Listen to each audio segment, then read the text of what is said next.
Hello అందరికీ welcome to my YouTube channel. ఈరోజు video ఏంటంటే గుత్తి వంకాయ. ఇది కూడా చెప్పాలా, మీరు మాకు తెలీదా అని అనుకోవచ్చు. బట్ ఒకసారి ఇలా ట్రై చేసి చూడండి, తప్పకుండా మీకు నచ్చుతుందని అనుకుంటున్నాను.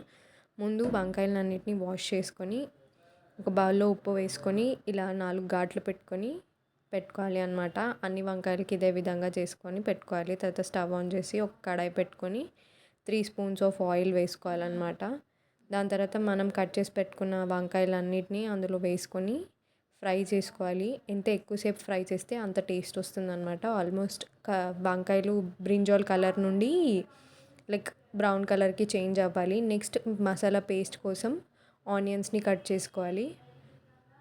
పెద్ద పెద్ద పీసెస్లా కట్ చేసుకుంటే సరిపోతుంది. నార్మల్గా కర్రీకి కట్ చేసినట్టు కట్ చేయాల్సిన అవసరం ఏం లేదు. నీట్గా చాప్ చేసుకొని పెట్టుకోవాలి.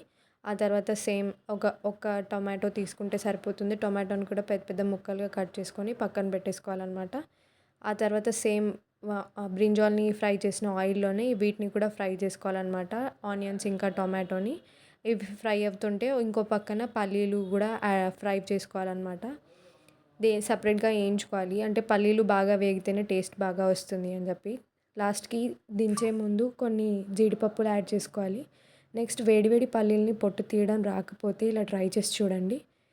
నెక్స్ట్ అవన్నిటిని మిక్సీ జార్లో వేసుకొని మిక్సీ పట్టుకోవాలన్నమాట. ఒకసారి కొంచెం కొంచెంగా వాటర్ యాడ్ చేసుకుంటూ ఫైన్ పేస్ట్ లాగా చేసుకోవాలి. నెక్స్ట్ ఒక ప్యాన్ తీసుకొని 2 స్పూన్స్ ఆఫ్ ఆయిల్, తర్వాత 2 స్పూన్స్ ఆఫ్ జీలకర్ర, ఆవాలు 2 స్పూన్స్ వేసుకోవాలన్నమాట. తర్వాత కరివేపాకు వేసుకొని కరివేపాకుని బాగా ఫ్రై అవ్వనివ్వాలి. కరివేపాకు బాగా ఫ్రై అయిన తర్వాత అల్లం వెల్లుల్లి పేస్ట్ వేసుకోవాలి అన్నమాట.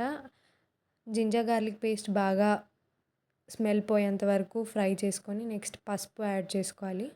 పసుపు యాడ్ చేసిన తర్వాత మనం చేసి పెట్టుకున్న ప్యూరీని యాడ్ చేసుకోవాలన్నమాట.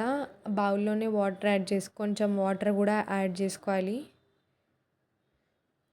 బాగా మిక్స్ చేసుకోవాలి. ప్యూరీ యాడ్ చేసిన తర్వాత మిక్స్ చేసుకొని ఒక 2 స్పూన్స్ ఆఫ్ కారం యాడ్ చేసుకోవాలి. మీకు టేస్ట్కి తగ్గట్టు యాడ్ చేసుకోవచ్చు. మేము 2 స్పూన్స్ వేసుకున్నాం అనమాట. అలాగే హాఫ్ స్పూన్ ఆఫ్ సాల్ట్ కూడా వేయాలి. ఇంకా కొన్ని తగినన్ని వాటర్ పోసుకొని ఒక 5 మినిట్స్ అట్లా లిడ్ పెట్టేసి వదిలేయాలి. ఆ తర్వాత చింతపండు రసం వేసుకోవాలన్నమాట. ఈ చింతపండు రసాన్ని మెయిన్ ఇంగ్రీడియంట్, టేస్ట్ ఇస్తుంది.